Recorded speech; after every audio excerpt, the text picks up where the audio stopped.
And tonight on our Great American panel, he is a Fox News legal analyst. The one and only Peter Johnson Jr. is back, and she was the national press secretary for Mike Huckabee's presidential campaign. Alice Stewart is with us, and he's a former NFL player, quarterback, founder and chairman of OneMoreCustomer.com. The one and only Fran Tarkenton's here. Guys, good to see you all. Thanks for being here, Fran. Good to be with you, John. Appreciate it. Thanks for signing my football. I got a lecture last night. Apparently, Peyton Manning said I need that little gap in here. You do. That's because this way it spins, hits, and drops down, not up. You can spin it better that way. You know, that's a big deal. Now you can spin it. Yeah, and people laugh. The reason I can't throw a real football is because I break the lights already with this football. That's okay. No one's charged me yet.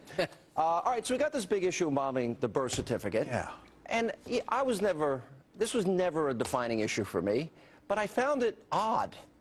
All the president had to do is what he did today. Release it, move on, and we're out of the way. Why did he wait so long? Well, he said he came out because it was a distraction, and I think that he is probably going to want to go back and lose his birth certificate again because we know he doesn't have any plan to get more jobs, to cut the deficit in Libya or wherever.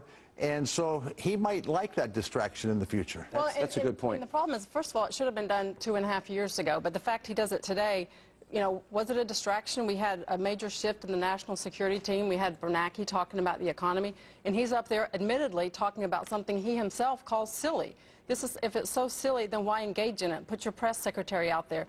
If, as a press secretary, they put me out there to talk about the silly stuff and let the candidate or the president do the important thing. And my hope, Sean, is that it was released in good faith, that it's not about victimology. Is the president becoming a victim of the press, of the Republican Party, of free-thinking Americans, and does he do this to elicit sympathy from his base voters in a way that's not useful in American politics? That's my concern, whether there's some deeper plan that goes on here. That's an interesting thought. Look, I always want to stay on the big issues because I believe the battle over conservatism and liberalism, I think conservatives win.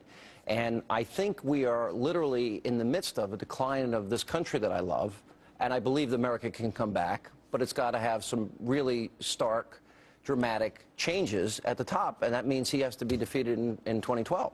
We need leadership that'll solve problems. We got some real fundamental problems in this country, and the deficit is right at the top. Jobs are right at the top, and we need leaders, Republican, Democrat, or whatever, that are going to face these challenges and come up with solutions. Well, why isn't he Peter, you're a Democrat. Why are his, like, for example, people are now saying it's racist if you bring up the birth certificate. It's racist if you talk about him playing basketball. All the silliness, he needs time to focus on issues, and he runs off to see Oprah. That's got to stop. Yeah. That's really bad for the American narrative and for the American people. I understand racism in politics. I worked for the first African-American mayor in New York City, and sometimes he was the victim of racism in this city, and he did great things for people going forward in this country. But the president has to be a big person going forward, and it can't be about race, and it can't be about allowing other people to cast those stones, because the president is too smart to do it himself, and I don't believe in his heart that he thinks it's true. Yep. But that cannot be the narrative. Well, let me play Tavis Smiley, and then I'll let you respond first. This is Tavis Smiley, and Whoopi Goldberg said it today, and an NBC commentator said it as well. Let's listen to what he says. I said over a year ago that this presidential race, Lawrence, was going to be the ugliest, the nastiest, the most divisive, and the most racist in the history of this republic. I did not know that race to the bottom would begin so quickly. Now, America voted for an African-American president. Yeah, this will not be any more racist than the last one wasn't. We elected our first African-American president, and it's not about race, it's about his failed policies. The Tavis Smileys and the Whoopi Goldbergs of the world throw out the race card because they don't want to talk about the issues. They don't want to talk about what an incompetent president we have leading us on a path to an economic meltdown, and it's not about the color of his skin, it's about the content of his policies, which are failing. He can't run on his record. He can't run. Well, you know, I really feel bad that Tavis Smiley and Whoopi Goldberg feel as they do.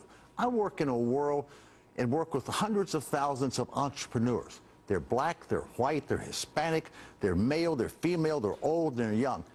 They don't talk about this. You know what they talk about? How in the world can I get one more customer today? How can I make my business work? How can I pay my employees? How can I meet my payroll? That's what they're thinking. There has to be measured talk, and there has to be measured thinking. You can't have this incendiary, self-fulfilling prophecy. You cannot make a statement like that on national television and not understand that it's going to have consequences, and that people respond to that in ways that are destructive. And we don't need that in this country. And at the end of the day, if all the liberals and the Democrats have to play in this game is the race card, they might as well fold up now and push away from the table, because we're going to have an economic conservative person elected in 2012 that's going to get out of this economic mess. All right, we're going to come back. We'll talk about a controversy we discussed last night on the program, and that has to do with the church that Barack Obama, the president, and his family attended on Easter Sunday. More with our great American panel straight ahead. And we continue with our great American panel. All right, so we had this whole controversy over the Reverend Jeremiah Wright. And the president went to church, Dr. Wallace Charles Smith, Easter Sunday. Shouldn't think it's a problem. Only, this is what he said about Fox News, talk radio, comparing it to Jim Crow. It may not be Jim Crow anymore. Now Jim Crow wears blue pinstripes, goes to the law school and carries fancy briefs and cases. And now Jim Crow has become James Crow Esquire. And he doesn't have to wear white robes anymore, because now he can wear the protective cover of talk radio, or can get a regular news program on Fox. All right, now he said that in I believe in 2010, and this was him, remember, after the Jeremiah controversy. Jeremiah Wright said nothing wrong. GD America, America's chickens have come home to roost after 9/11, the U.S. KKK of A. He doesn't have a problem with. Let's roll the tape. I've been reading with interest the things that Mr. Obama has had to face, as he has been vilified by the right-wing press. I've read with interest as he was forced to turn on his pastor and friend and mentor prior to becoming president, but now it's maintained to his presidency. And Jeremiah Wright, with all due respect to anybody who may mightily disagree with me, Jeremiah Wright never said anything that was wrong. Amen. What he said was that America owes some dues for its racist and its sexist and its classicist background. Is there no other church that he could have gone to? Who's vetting this for the president? As a matter of national interest and as a matter of civil dialogue, the president is compelled to deny, disavow, and demand that he not sit through these things anymore. And well, in fairness, he didn't sit through that, but this is the minister who said these things recently. Well, he sat through a sermon allegedly based on some blog entries of reporters where this minister was talking about slaves and 3/5 membership as persons about his grandson in the Constitution. And so how do you understand and know that and not speak out against it in the national interest? You would like to think that they would have known that. But maybe the president thinks this is a step up. Reverend Wright, who he sat in his church for 20 years, said GD America. This preacher only said that about conservatives. So maybe the president thinks this is a step in the right direction. What does it tell us about him? I mean, well, you know, I respect his right to go worship wherever he wants to worship. But we are known by who we hang out with. And the people he hangs out with in the two churches that we know, the one in Washington and the one in Chicago, are a problem for me and problem for most people that I talk to, whether they're Democrat or Republican or liberal or conservative.